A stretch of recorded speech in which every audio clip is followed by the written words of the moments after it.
कशी सुरू झाली? बोल ना तू. नमस्कार, मी अनघा. आज आपण स्ट्रेस मॅनेजमेंटवर एक सेशन घेत आहोत. हा सेशन साधारण 1 तासाचा असेल. जर का काही तांत्रिक कारणामुळे हा सेशन आपला मध्येच डिस्कंटिन्यू झाला तर एक 5 ते 10 मिनिटं थांबा. वायफायच्या मदतीने जर सेशन डिस्कनेक्ट होत असेल तर आम्ही खोटीने ते सुरू करू. तोपर्यंत कॉपरेशनची अपेक्षा आहे. सेशनमधून निघण्याची काहीच गरज नाही. आजच्या सेशनसाठी काही बेसिक रिक्वायरमेंट्स आहेत. त्यातली सगळ्यात पहिली रिक्वायरमेंट ती म्हणजे पाण्याची बाटली स्वतःच्या बाजूला ठेवावी. शक्य असल्यास इयरफोन किंवा हेडफोन वापरावा, जेणेकरून तुम्हालाही दुसऱ्या कोणाचा आजूबाजूचा घरातला डिस्टर्बन्स नसेल. तसंच शक्य असेल तर सेपरेट रूममध्ये बसून करा, to avoid disturbance in any kind. कोणत्याही प्रकारचे क्वेश्चन आन्सर्स तुम्हाला विचारायचे असतील चॅटच्या माध्यमातून तर 5:45 नंतरच ते चॅटवरती टाका. तोपर्यंत प्लीज टाकू नका, कारण that will disturb the session. Unnecessary question सुद्धा कोणत्याही प्रकारचे 4:45च्या आत विचारू नका. जे इन्स्ट्रक्शन दिले जातील त्यात एखादं इन्स्ट्रक्शन कळलं नाही किंवा ऐकू गेलं नाही, अशा प्रकारे काहीही घडलं तर फक्त ट्रेनर बरोबर इंट्यून राहा. तुम्हाला हळूहळू सेशन आपोआप समजत जाईल. इन केस एखादा पर्टिक्युलर मंत्र जो आपण स्टार्टिंगला म्हणतो किंवा एंडलाच काही म्युझिकच्या द्वारे देणार आहोत तर ते काही आपल्याला येत नसेल तर नेसेसरी नाही आहे की तुम्ही त्यावेळेला तो उच्चारला पाहिजे. जस्ट ऐका and take the benefits out of it. After the complete session तुम्हाला पूर्ण चान्स आहे. क्वेश्चन आन्सर्स जर तुम्हाला काही विचारायचे असेल तर तुम्ही विचारू शकता, just related to the question particular सेशनमध्ये. आणि सेशन संपल्यानंतर जर तुम्हाला पॉसिबल असेल तर 6 वाजता सेशन संपल्यावर 6 ते 6:15 एवढा वेळ इथे एक म्युझिक प्ले होईल. ते तुम्ही फक्त तुमच्या घरी बसून ऐकायचं काम करा. आमच्या बाजूने सेशन तर संपलेला असेल. थँक्यू आणि अपेक्षा करते की तुम्ही सगळेजण पूर्ण कॉपरेट करा. जे आत्ता प्रेझेंट आहेत त्या सगळ्यांनी आपण एक छोटीशी प्रार्थना करायची. त्याकरता डोळे बंद करा आणि प्रार्थनेला सुरुवात करू. ॐ सहना भवतु सहनौ भुनक्तु सह वीर्यं करवावहै तेजस्विनावधीतमस्तु मा विद्विषावहै. ॐ शांती शांती शांती. याचबरोबर आज आपल्या सेशनचा आपण सुरुवात करतो. आपल्यातला प्रत्येक जण गेले 2 महिने स्ट्रेसमधून जात आहे. अगदी तुम्ही आम्ही सगळेजण याचे आज अननोइंगली बळी आहोत. पण असं म्हणतात, the only one person without stress is a dead person. आणि त्यामुळे सिन्स आपण सगळे जिवंत आहोत, stress is a natural part of our life. त्यामुळे त्याची काही काळजी करण्यासारखं काहीच नाहीये. Just enjoy the stress, take it positively. ज्यांनी ह्या आधी मला ऐकलंय त्यांना माहितीच आहे की स्ट्रेसला एन्जॉय करणं ही एक वेगळी गंमत आहे. पण अनफॉर्च्युनेटली आपण त्या फ्लो बरोबर जातो आणि आपल्याला त्या फ्लोची एक अननोईंग पहिल्यापासूनच भीती अशी झालेली असल्यामुळे आपण त्याला घाबरतो. And that the only reason की ज्यामुळे आपण नेहमीच या स्ट्रेस बरोबर कायम अडकत राहतो. आता आपण ज्या वेळेला स्ट्रेस म्हणतो तर त्याचे अनेक वेगवेगळे रिसोर्सेस असतात. जसं आत्ताचं जे करंट आहे ज्याला आपण सगळेजण कोविड कोविड कोविड म्हणतो, आपल्या सतत कानावर पडत असतो की कोरोना आहे कोरोना आहे, तो कोरोना त्रास देतोय, ह्याला त्रास झाला. इथे आपण त्याच्या पॉझिटिव्ह न्यूज किती आहेत किंवा पॉझिटिव्ह न्यूज आपल्या कानापर्यंत किती येतात. आणि दिस इज द ओनली रिझन की ज्याच्यामुळे आपल्याला लोकांपर्यंत जे ॲक्च्युली पोचवायला पाहिजे ते पोचवलं जात नाहीये, बल्कि चुकीच्या गोष्टी, चुकीचे मेसेज, इतके आजारी पडले, इतक्या जणांचं असं झालं, त्याचं अमुक झालं तमुक झालं ऐकायला येतं. आणि पॉझिटिव्ह न्यूज किंवा पॉझिटिव्ह फीडबॅक जे लोक देतात ते जर आपण ऐकले तर आपल्याला नक्कीच ह्याच्यातून लवकर बाहेर पडायला मदत होईल. आता हे तुम्ही म्हणाल की म्हणणं खूप सोपं आहे आणि करायला गेलं की बापरे, बोलायला काय जातं. पण प्रत्यक्ष मी स्वतः सुद्धा ह्याच फेजमधनं जाते. मी काही वेगळी नाही आहे किंवा जगातनं आकाशातून पडलेली व्यक्ती नाही. मी सुद्धा तुम्हा आम्हासारखीच एक व्यक्ती आहे. आणि that is the reason I can tell you more smoothly की गेले काही सुरुवातीचा पिरियड मलाही असंच झालं की मला रोज मी जायची, आज किती केस आल्या, आज इथे किती आल्या, अजून किती दिवस पुढे, एन्झायटी लेवल होत होती. But I understood at a very early stage की हा एन्झायटीने काय डेव्हलप होत होतं, that was only and only stress. आपली स्ट्रेस लेवल इन्क्रीज झाली, अननेसेसरी आपण इतर बॉदरेशन जे घ्यायची काहीच गरज नाही त्या वेळेचा आपण यूज करू शकत होतो. पण यूजच्या ऐवजी अनेकांचं असं झालं की वेळ, अरे कामं थांबली आहेत, पेमेंट कुठून येणार, हे कुठून होणार, ते कुठून होणार, आज ग्रोसरीची अरेंजमेंट, अशा अनेक प्रॉब्लेम्समधनं प्रत्येक जण जात होतो. वेगवेगळ्या ठिकाणी वेगवेगळ्या न्यूज चालू होत्या आणि या सगळ्याचा आपण एक कलेक्टिव्ह स्ट्रेस घेतलाय. आणि आजही मार्केटमधनं ह्या प्रकारचे निगेटिव्ह स्ट्रेस आपल्याकडे येत आहेत. म्हणजे हे येत राहणार आहेत पुढचे मे बी 2 महिने, 3 महिने, 4 महिने, we don't know the period. पण ह्यावर उपाय काय आहे, तर जे गव्हर्नमेंट प्रिकॉशन्स सांगतात ते प्रिकॉशन्स बाळगणे, वेळीच बाळगणे. एखाद्याला घरातल्याला किंवा नातेवाईकाला त्रास झाल्यावर बाळगण्याऐवजी स्वतःहून घरात राहणं, किंवा जेव्हा जायचंय त्यावेळेला या उद्देशाने जाऊ नका की मी मार्केटमध्ये गेलो की हा मला कुठून कोविड पकडणार तर नाही, टेक इट पॉझिटिव्हली. मी मार्केटमध्ये जाईन तेव्हा मी प्रिकॉशन्स अशी बाळगेन की I will be safe. Consider the things on a positive way. जर तुम्ही ज्या दिवशी हे म्हणाल की I will be safe and I will be taking the required precautions, you will be sure shot safe.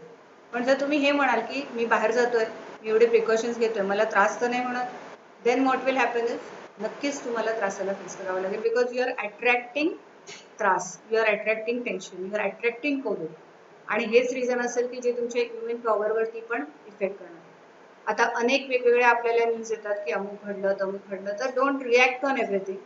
प्रत्येक गोष्टीचं खरं खोटं बघता आलं तर बघा, नाहीतर न्यूज सोडून द्या. News are going to come up, that is their duty, they are doing their work. आपल्याला आपलं काम करायचंय, वेळेचा जास्तीत जास्त वापर करायचा. आता गेल्या काही दिवसामध्ये आपण जो कलेक्टिव्ह स्ट्रेस गोळा केला त्याचा कुठे कुठे इफेक्ट झालाय, जर आपण एक सिंपल विचार केला तर सगळ्यात पहिला आपल्या घरावर झाला. अनेकांची कंडिशन अशी आहे की घरात सासू सासरे मुलं बाळ ह्या सगळ्यांना रोज 24 तास झेलायची सवय नाही.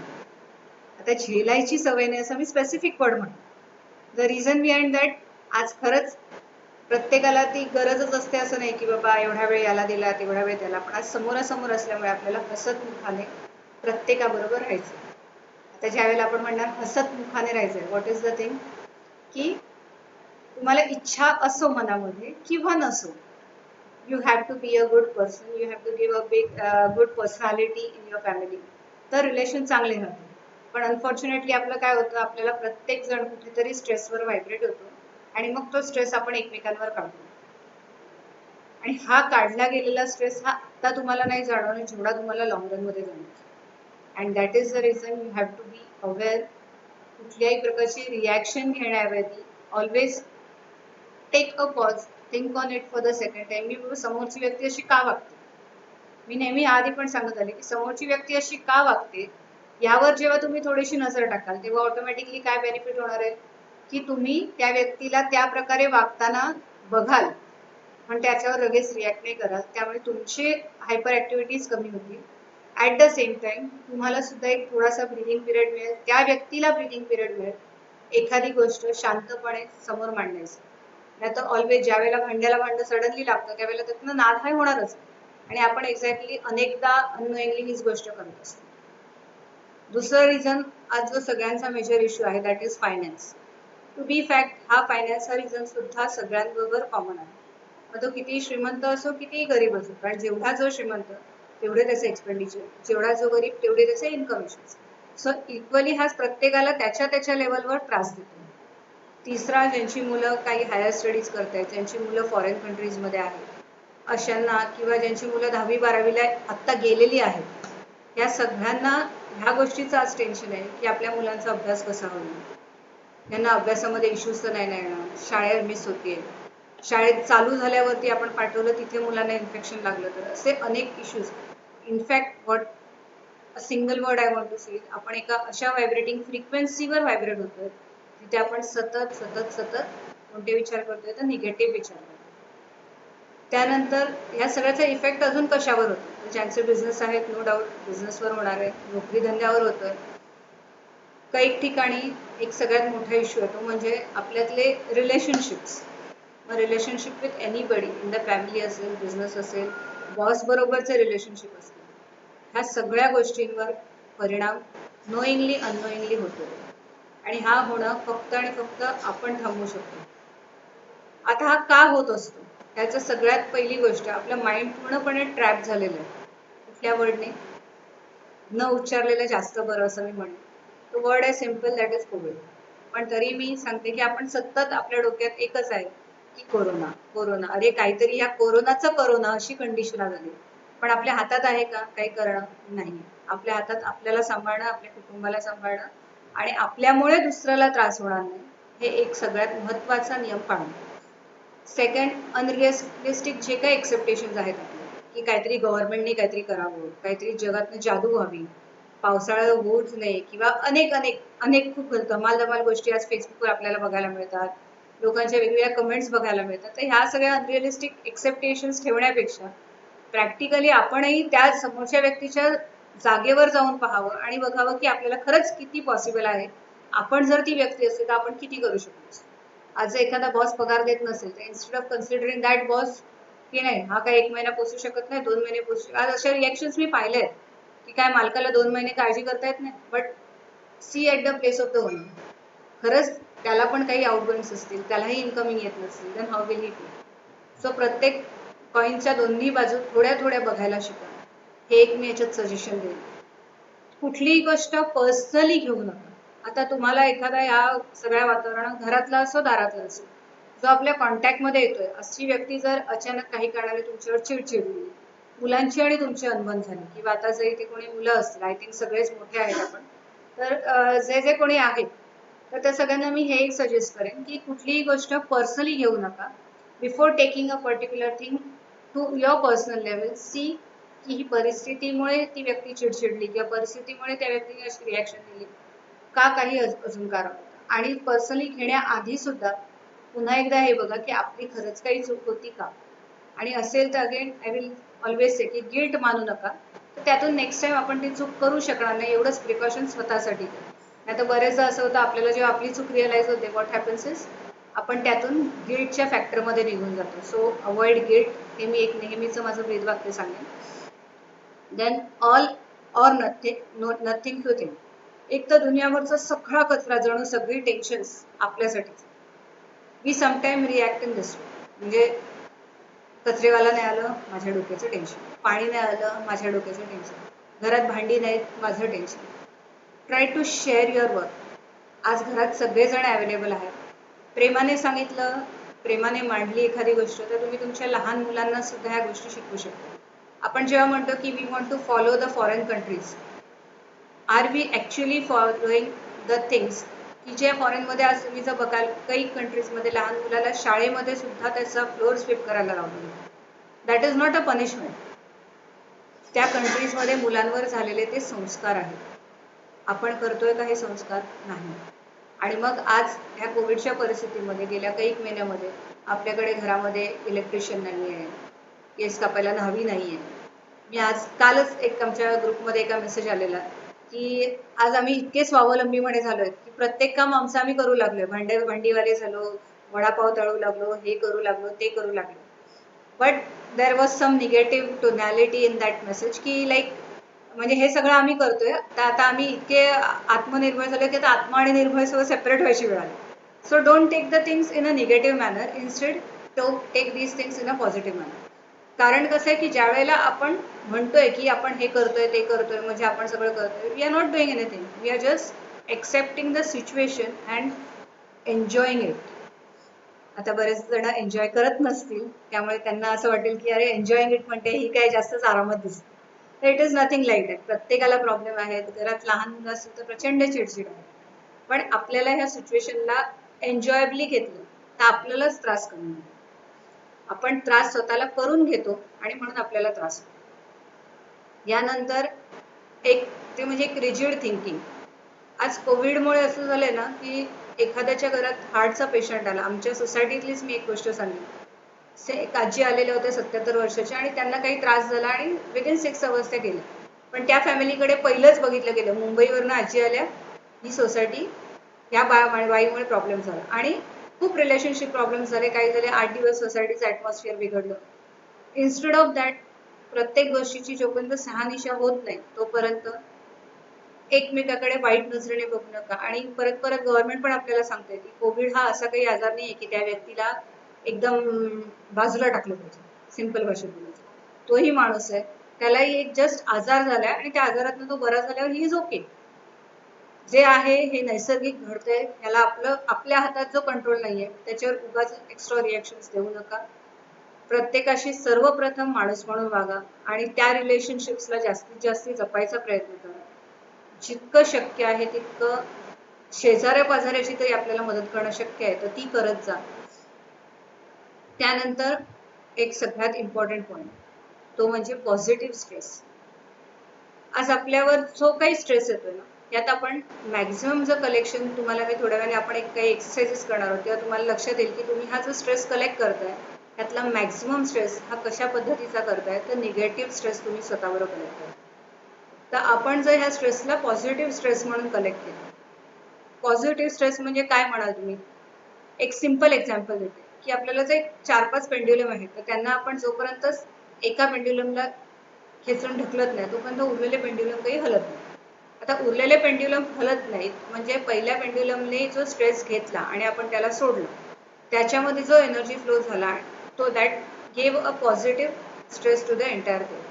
तशाच पद्धतीने आपण काय करायचं असतं की ज्या वेळेला निगेटिव्ह स्ट्रेसचे प्रकार असतात, आपण हे मात्र खूप छान घेतो, आपल्याला प्रचंड आवडतं. हॅमर आला घेतला मारून म्हणतात ना, आपण आपल्या पायावर धोंडा मारून घेतो. आपण अक्षरशः निगेटिव्ह स्ट्रेसला अशा इझिली एक्सेप्ट करतो. आणि बरेचदा ज्या वेळेला निगेटिव्ह सिच्युएशन्स येतो आपण त्याच्याशी आपली एक सवयच झाली आहे आपल्याला की आपण त्याच्याशी लढा देणं कमी करतो. पळून जायच्या वाटा असतात तशी. पळून जायच्या वाटा शोधल्यामुळे काय होतं की आपल्या बॅक ऑफ द माइंड आहे ना, विद्यापाठी ब्रह्मराक्षस. तसं आपण जेव्हा पळून जायचं म्हणतो ना एखाद्या गोष्टीपासून तेव्हा प्रत्यक्ष ती गोष्ट तुमच्या मागे धावते, कारण ती सतत तुमच्या डोक्यात व्हायब्रेट होते. आणि एखादी गोष्ट जेव्हा डोक्यामध्ये मेंदूमध्ये तुमच्या व्हायब्रेट होते, what happens is you continuously are in tune with that particular thing.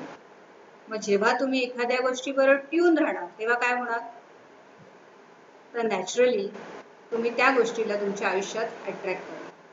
आणि जर तुम्ही स्वतःहून म्हणता अरे माझ्या मागे लागू नको रे, माझ्या मागे लागू नको रे, अरे कोविड माझ्याकडे येऊ नको रे, अरे मला सर्दी होऊ नको रे, मग होणार. कोणतरी एक शिंकला की तुमच्या डोक्यात मला काय झालं तर, ह्याला काय झालं तर, we start vibrating at all this negative things. आणि आपल्या हातात आहे हे सगळं अवॉइड करणं.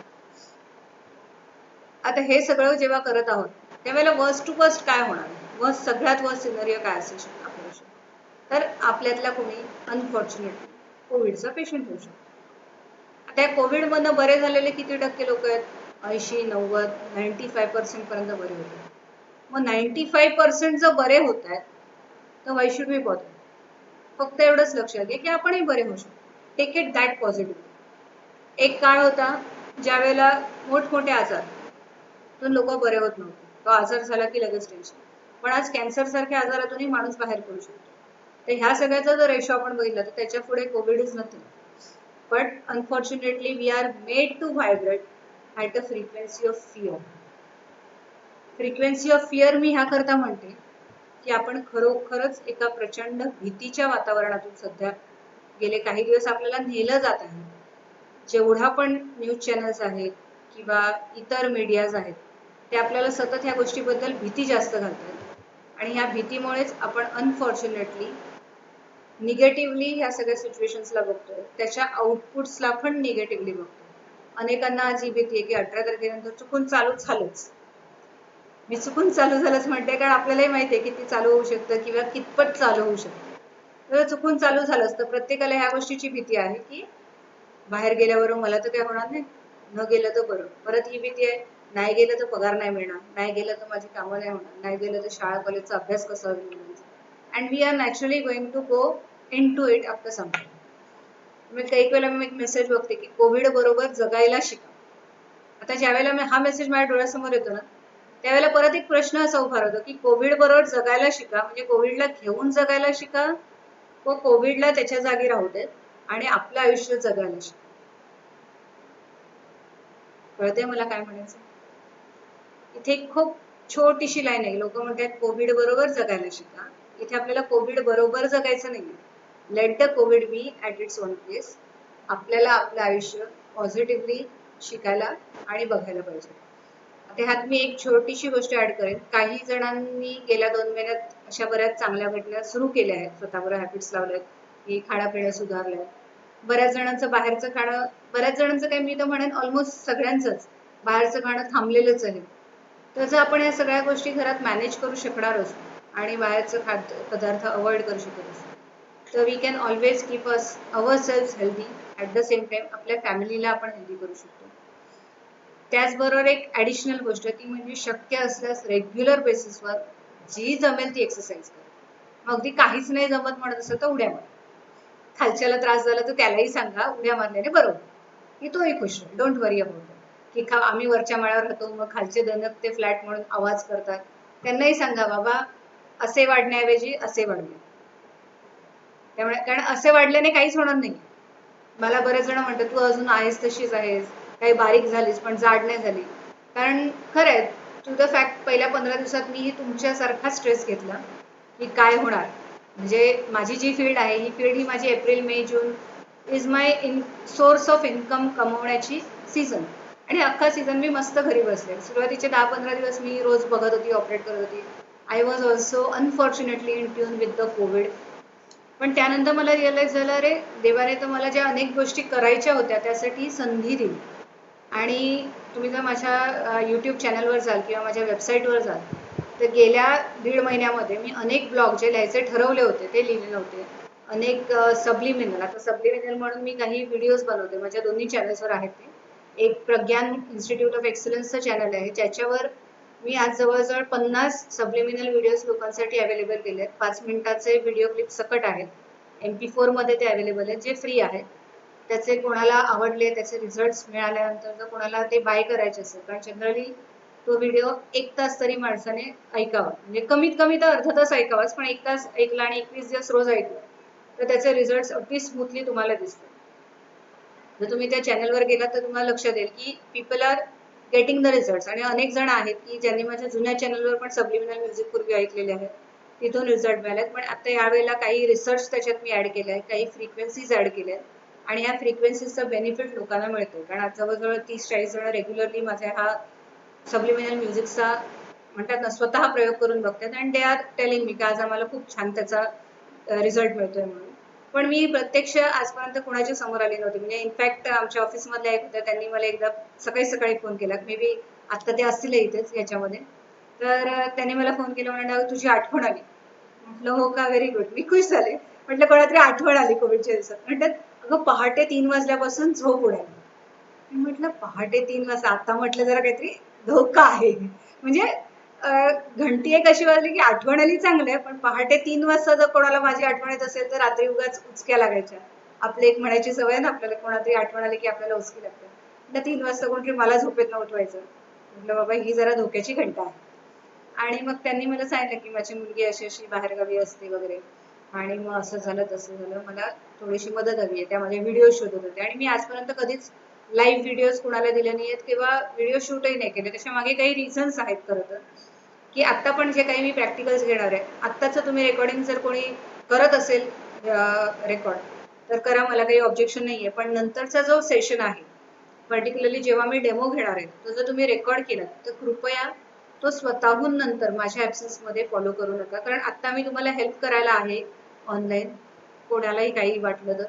पण वेन आय एम ऑफलाईन आणि तुम्ही तुमच्या घरी प्रॅक्टिकल करायला गेलात तर तुमच्या घरातल्यांना तुम्हाला त्यातून बाहेर काढण्याकरता माहिती पाहिजे वेज, त्या माहीत नसतील तर इश्यूज होऊ शकतात.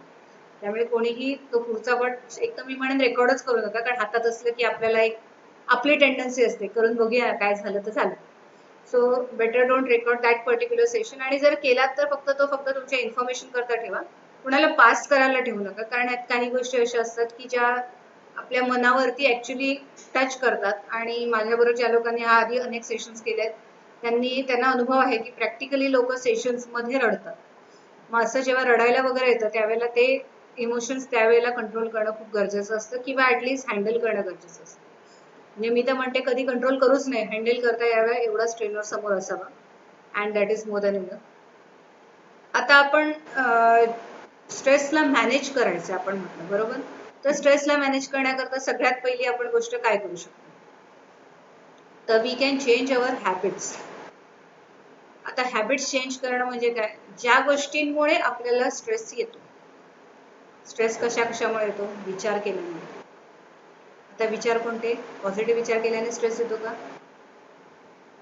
नाही, तर निगेटिव्ह विचार केल्याने येतो. पण कैकदा आपण त्या निगेटिव्ह विचारच करत असतो, पण अनफॉर्च्युनेटली आपल्याला वाटत असतं की ते विचार पॉझिटिव्ह आहे. फॉर एक्झाम्पल, मगाचपासून मी एक गोष्ट बोलते की ज्या वेळेला आता हे सगळं लॉकडाऊन ओपन होईल, लॉकडाऊन ओपन झाल्यावर आपण जेव्हा बाहेर जाऊ तेव्हा आपण मास्क बांधू, सॅनिटायझर्स घेऊ, अनेक गोष्टी अशा फॉलो करू जे आपल्याला रूल्स रेग्युलेशन गव्हर्नमेंटकडनं आले.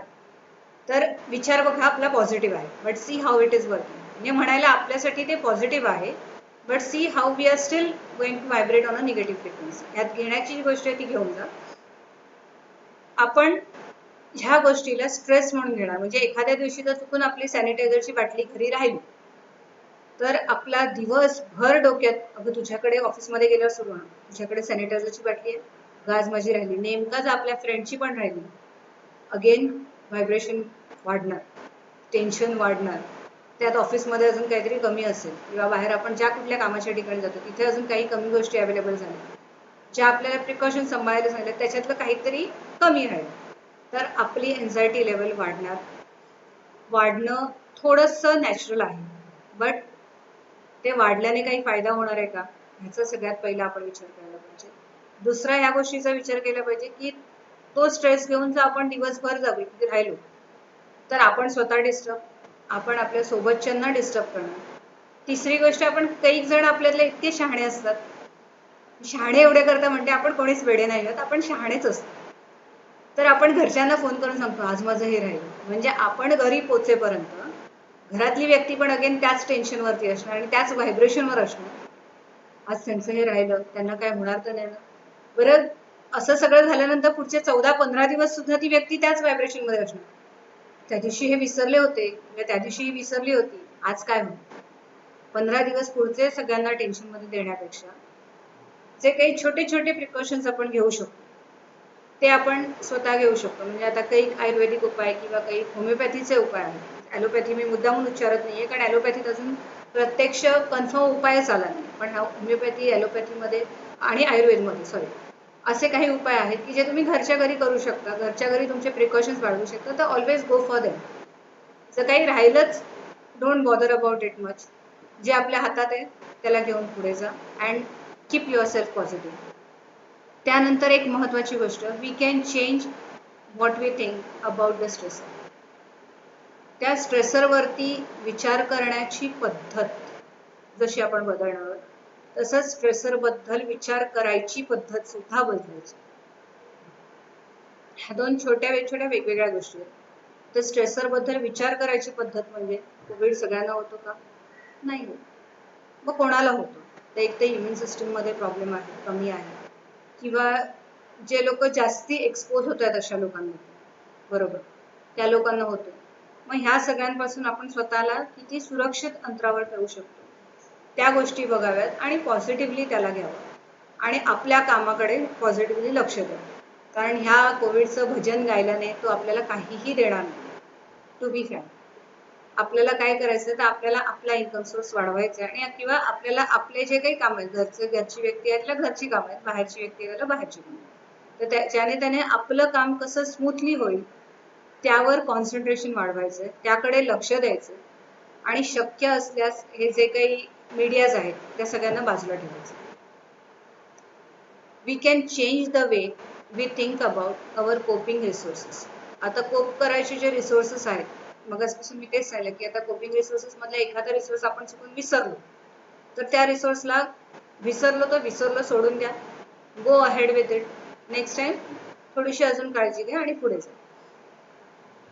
आता हे सगळं जेव्हा चाललंय ना, त्यावेळेला एक खूप महत्वाचा प्रश्न होतो, हे सगळं तर बाबा पुढे करायचंच आहे किंवा गव्हर्नमेंट सांगतच आहे, पण आधी आम्ही जो काही एवढा गोळा केलेला स्ट्रेस आहे त्याचा आम्ही काय करायचं. तर हा स्ट्रेस तुम्हाला सगळ्यांनाच काढायचा आहे हे मला चांगल्या रीतीने माहिती आहे. आणि म्हणूनच आपण पुढची 20 मिनिटं एक छान असं रिलॅक्सेशनचं एक सेशन घेणार आहोत। मी पुन्हा तेच सांगेन की हा सेशन जर चुकून तुम्ही रेकॉर्ड करत असाल तर रेकॉर्ड करण्याबद्दल मला काही ऑब्जेक्शन नाही आहे, पण कृपया माझ्या ॲब्सन्स मध्ये हा सेशन घरच्या घरी प्रयोगशाळा म्हणून स्वतःवर किंवा दुसऱ्यांवर करू नये। ही एक रिक्वेस्ट आहे, हंबल रिक्वेस्ट आहे तुम्हा सर्वांना। बरं, सेशनच्या आधी आणि नंतर मगाशीच मी सांगितलं होतं की एक पाण्याची बाटली शेजारी घेऊन बसा। तर सेशनच्या आधी आणि नंतर कमीत कमी एक छोटा ग्लास पाणी प्या। That will help you for hydration purpose. कारण ज्यावेळी आपला स्ट्रेस निघत असतो, आपल्याला घाम येतो, तर अशा वेळेला गळा सुकू नये किंवा कोणत्याही प्रकारे बॉडीने इतर निगेटिव्ह रिएक्शन देऊ नये म्हणून एक ग्लासभर पाणी आधी पण प्यावं आणि संपूर्ण प्रोसेस संपल्यावर सुद्धा प्यावं। For that I request all of you to take a glass of water. आणि मी स्वतःही घेते, म्हणजे असं नाही की मी तुम्हाला सांगते, इट इज रिअली रिक्वायर्ड। ज्यावेळेला आपण अशा ह्याच्यामधनं जात असतो त्यावेळेला हे सगळ्यांनीच घ्यायचं असतं। यामागे प्युअरली रिझन आहे की आपण सगळे आज एकमेकाशी कनेक्ट होतो। मग तुम्ही असाल, मी असेल, आपण एकमेकाला ज्या वेळेला कनेक्ट होतो त्यावेळेला तुम्हाला असलेल्या प्रॉब्लेम्सची एका वेगळ्या लेवलवर, आपण जेव्हा फ्रिक्वेन्सी सायन्सची गोष्ट बोलते मी, त्यावेळेला आय ऑलवेज से की जेव्हा तुम्ही माझ्याशी ट्यून होता तेव्हा तुम्हाला जे प्रॉब्लेम होतात ते मी इथे फील करू शकते किंवा मला जे काय वाटते ते तुम्ही फील करू शकता। It is give and take relationship between the two persons. So please सगळ्यांनी पाणी प्या ही मी रिक्वेस्ट करते। Just we will take a 2 minutes break आणि आपण 36 ला हे रिलॅक्सेशन सेशन चालू करणार आहोत। त्याकरता जिथे असाल तिथे ज्या कम्फर्टेबल पोझिशनवर पुढची 15 ते 20 मिनिटं तुम्ही बसू शकणार, पाय सोडून बसायचे आहेत, मांडी घालून बसायचं आहे, त्या पोझिशनला तुम्ही बसा आणि डोळे बंद करून संपूर्णपणे मी जे रिलॅक्सेशनचे तुम्हाला टेक्निक्स सांगणार आहे ती फक्त फॉलो करत जा। जेव्हा माझा आवाज हळू होईल त्यावेळेला जर ऐकू नाही आलं असं झालं, मुद्दामून आता दाखवलं की हळू होईल, कारण बरेचदा असं मी बघते की आम्ही जेव्हा लाईव्ह सेशन्स करतो, म्हणजे हा ट्रुली स्पीकिंग आम्ही अशा प्रकारे सेशन्स खूप रेअरली घेतलेत आणि इनफॅक्ट हा तर माझा पहिला सेशन आहे कोविडच्या याच्यामध्ये। कारण काय होतं की लाईव्ह सेशन करताना सुद्धा जेव्हा आमचा आवाज हळू होतो तेव्हा जो मोठा क्राऊड असतो ना तेव्हा मागच्या क्राऊडला आवाज जातो। सो इथे तर आपल्याला प्रत्येकाला जाईल, कारण होप मी अपेक्षा करते की आपण आयफोन, इयरफोन काहीतरी कानामध्ये घातलेले आहेत आणि पर्सनली हा सेशन अटेंड करतोय। पण जर तुम्ही 4-5 जण घरातले ऐकत असाल तर टेक केअर की माझा ज्या वेळेला नंतर आवाज हळू होईल तेव्हा please don't disturb the person sitting beside you. जर तुम्ही फॅमिलीत एकत्र बसले असाल तर मी हे इन्स्ट्रक्शन देते, कारण मला आता दिसत नाहीये घरातनं सपोज एका 3-4 माणसं बसली असतील तर, म्हणून एक सेपरेट इन्स्ट्रक्शन मी देते आहे आता की जर 3-4 बसले असाल तर एकमेकाला टच करू नका। एकमेकाला काही प्रकारे इमोशन्स बाहेर आल्या तर त्याच्या इमोशन्स कडे तुम्ही प्रत्यक्ष काही बघण्याची गरज नाहीये, ऑटोमॅटिकली तो 20 मिनिटांमध्ये नॉर्मल असेल। Just take care of your own self. Let's start with it. Hope की सगळेजण पाणी प्यालेले आहेत।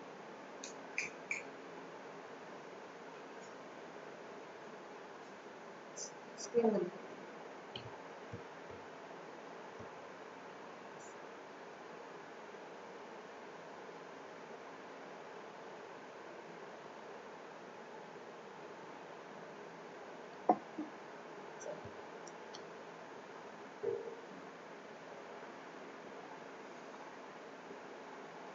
सगळ्यांनी डोळे बंद करायचे।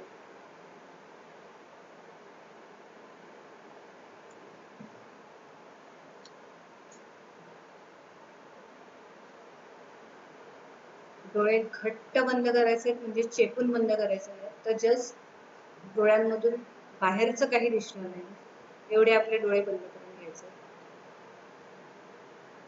अलगदपणे, हळुवारपणे माझ्या संपूर्ण इन्स्ट्रक्शन्स कडे फक्त लक्ष द्यायचं आणि मी तुमच्या शरीराच्या ज्या ज्या पार्ट्स कडे तुम्हाला घेऊन जाणार आहे त्या प्रत्येक पार्ट कडे स्मूथली जायचं। डोळे बंद केले, आता आपलं लक्ष आपल्या पायांच्या बोटाकडे न्यायचं। आपले पायांची बोटं, तळवे, पावलं हे आपण शांतपणे रिलॅक्स करत आहे. संपूर्ण पायाचा तळवा हळुवारपणे रिलॅक्स होतो.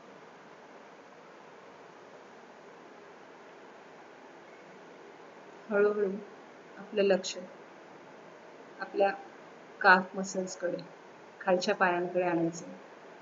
आपले पाय पूर्णपणे आपण रिलॅक्स करतो. तळव्यांपासून गुडघ्यांपर्यंतचा पोर्शन पूर्णपणे रिलॅक्स होतो. हळुवारपणे हे रिलॅक्सेशन फील करायचं. आता पायापासून गुडघ्यांपर्यंत पूर्ण पाय रिलॅक्स झालेले. हळुवारपणे आपले गुडघे रिलॅक्स होतात. दोन्ही पायाचे गुडघे एकत्र रिलॅक्स होतात.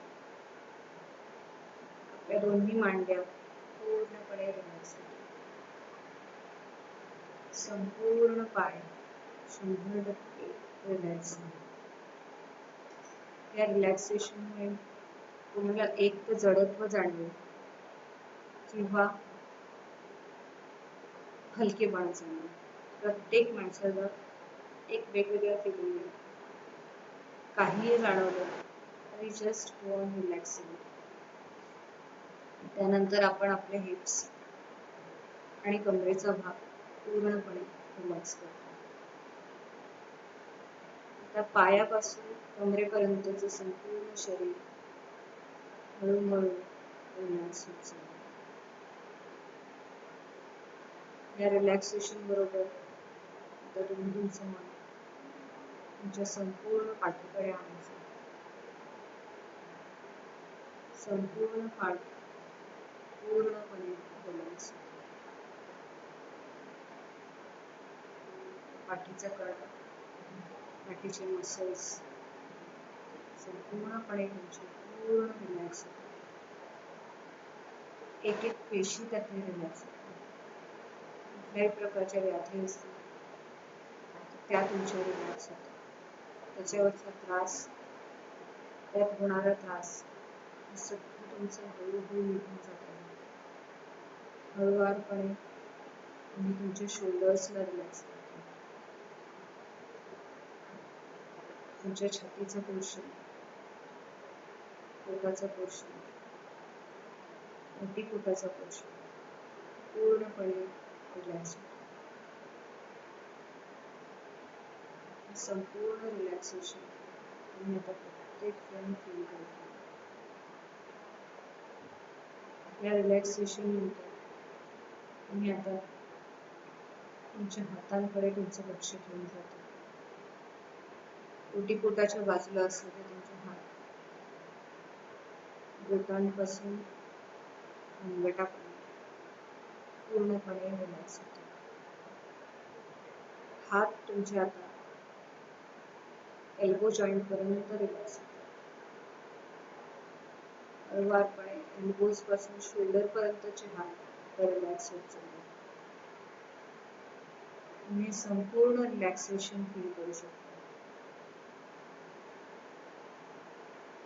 प्रत्येक माणसामध्ये स्वतःला इन्स्ट्रक्शन देऊन किंवा दुसऱ्यांनी दिलेल्या इन्स्ट्रक्शनला फॉलो करून स्वतःच्या शरीराला रिलॅक्स करण्याची कॅपॅसिटी असते. आज आपण ह्याच कॅपॅसिटीचा पूर्ण यूज करतो. आणि आज काही क्षण स्वतःवर होतो. तर हळुवारपणे आपण आपल्या डोक्याचा भाग, मानेचा भाग, हनुवटी, ओठ, नाक, डोळे, गाल, कान, कपाळ, संपूर्ण चेहरा, चेहऱ्याची प्रत्येक पेशी पूर्णपणे रिलॅक्स करतो. आणि ह्याच वेळी आपण आपल्या डोक्यामध्ये गेल्या 1.5-2 महिन्यामध्ये सगळ्यात त्रासदायक जो क्षण होता त्याला आपण आपल्या शरीरामध्ये जिथे तो त्रासदायक क्षण तुम्हाला जाणवत असेल तिथे फक्त त्याला फील करा. मे बी तुम्हाला एखाद्या कोणाचा राग आला असेल, मे बी एखाद्या गोष्टीचं दुःख झालं असेल, मे बी काही इतर फायनान्शियल इश्यूज असतील किंवा इतर कोणत्याही प्रकारचे इश्यू असतील की ज्याच्यामुळे तुम्हाला प्रचंड त्रास झाला, संपूर्ण त्रास जो असेल, आज मी पुन्हा एकदा म्हणते की जो त्रास तुम्हाला झाला असेल या गेल्या 2 महिन्यात, तो सगळा त्रास तुम्हाला तुमच्या शरीराच्या प्रत्येक भागात दिसतो. हा जसजसा दिसत चालेल तो तुम्हाला शरीराला त्रास देऊ लागतो.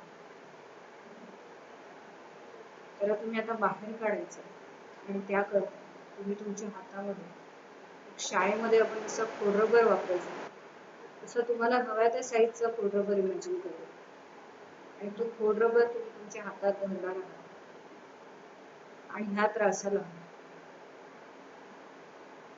आता तुमच्या शरीरातून मनातून संपूर्णपणे कायमस्वरूपी बाहेर काढून करायचं काय, ह्या खोडरबरने जसं मी इन्स्ट्रक्शन दिली तसा हे जे तुमच्या त्रासाचे इमेज गेल्या काही मिनिटांमध्ये तुम्ही तुमच्या समोर आता उभी केली आहे, की डोक्यात आहे, पायात आहे, हातात आहे, नाकात आहे, कानात आहे, सगळीकडे असेल. या खोडरबरने आपण डोक्यापासून पायापर्यंत आपल्या संपूर्ण शरीराला मिटवत जायचं.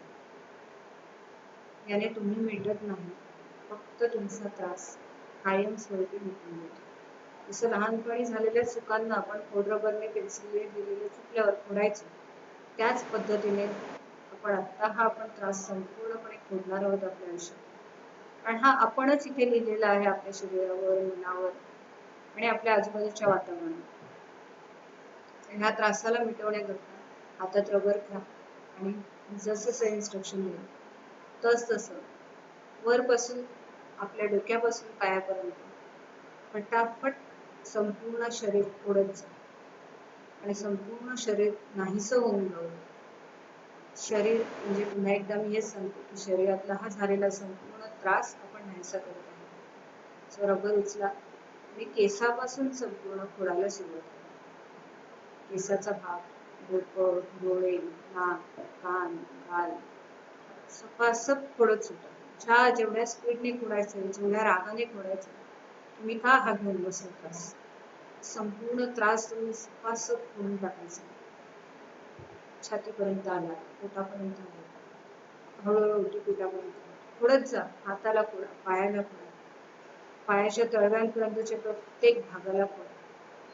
आणि हा जो फोडलेला कचरा खाली आहे ना, ह्याला पण उचलून फेकून द्या. पुन्हा पुन्हा त्या कचऱ्यामध्ये पण मिळून संपूर्ण त्रास निघून गेला. अजूनही कुठे तुम्हाला रेगोट्या वाटत असतील तर तिथेही त्या रबरने फोडून द्या. आणि बरेचदा असं होतं की आपण थोडंसं कुठेतरी सोडतो आणि जाऊ दे म्हणतो, तसं करू नका. ही संधी मिळाली आहे, रबराने पूर्णपणे हा त्रास पुन्हा एकदा फोडा. जिथे जिथे उरला सुरला त्रास आहे, जिथे जिथे उरला सुरला स्ट्रेस आहे, राग आहे, द्वेष आहे, एन्झायटी आहे, जे काय आहे ते सगळं फोडून द्या. आणि हे संपूर्ण फोडल्यावरती तुमचा रबर बाजूला ठेवा आणि येणाऱ्या 2 मिनिटांमध्ये तुम्हाला काही एनर्जी फ्लो देण्याचा प्रयत्न करतो. तर त्यामध्ये फक्त एक इमॅजिन करा की तुमच्या डोक्याच्या मध्यभागी, जिथे लहानपणी आपण ज्या भागाला टाळू म्हणायचो, त्या टाळूच्या वरती एक साधारण 1 फुटावर एक व्हाईट लाईट तुमच्या आतमध्ये प्रवेश करतो. हा व्हाईट लाईट तुमच्या संपूर्ण शरीरामध्ये प्रवेश करत आहे. तुमच्या शरीरामध्ये चुकून उरलेला कोणत्याही प्रकारचा कचरा, कोणत्याही प्रकारचे इमोशनल दोष, फिजिकल दोष, मेंटल दोष जर असतील तर त्याला तो स्वच्छ करतो. आणि तुम्ही स्वतः त्याला स्वच्छ करण्यासाठी आणि एका ताज्या नवीन एनर्जीला तुमच्या शरीरामध्ये एंट्री देण्यासाठी तयार आहे. ही पॉझिटिव्ह लाईट एनर्जी तुमच्या शरीरात वरपासून खालपर्यंत स्मूथली फ्लो होते. तुम्हाला एक नवीन चैतन्य देते. तुमचं संपूर्ण शरीर पॉझिटिव्ह एनर्जी भरून जाते. डोक्यापासून पायापर्यंत पॉझिटिव्ह एनर्जीचं फ्लो तुमच्या आतमध्ये होतं. तुमचं संपूर्ण शरीर पॉझिटिव्ह एनर्जी भरून गेलं. संपूर्ण शरीरामध्ये भरपूर सारी पॉझिटिव्ह एनर्जी आहे. या पॉझिटिव्ह एनर्जीमुळे तुम्हाला आता खूप छान वाटतं, खूप छान मस्त रिलॅक्स व्हायला मिळतं.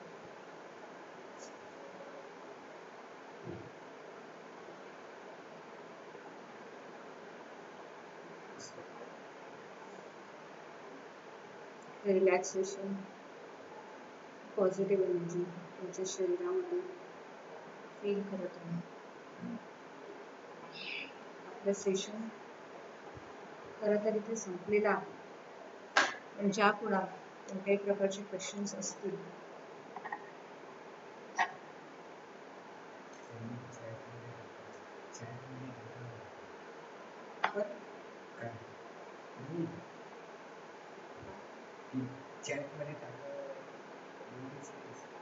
हां, तर त्यांनी ते चॅटमध्ये डिस्कस करायला टाकावेत. आम्ही त्याचं तुम्हाला रिप्लाय देऊ.